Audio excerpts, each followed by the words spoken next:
मर्कटसुन्दरचन्द्रिमुखम् भुजगेन्द्रसुसर्पगदाभरणम् गजनीलगजेन्द्रगणाधिपतिम् प्रणतोऽस्मि विनायकहस्तिमुखम् सुरसुरगणपतिसुन्दरकेशम् ऋषिगणपतियज्ञसमानम् भव भव गणपति पद्मशरीरम् जय जय गणपति दिव्य नमस्ते गजमुखवक्त्रम् गिरिजापुत्रम् गणगुणमित्रम् गणपतिमीशप्रियम्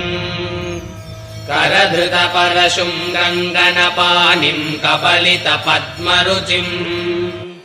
सुरपतिवन्द्यम् सुन्दरनृत्तम् सुरचितमणिमकुटम्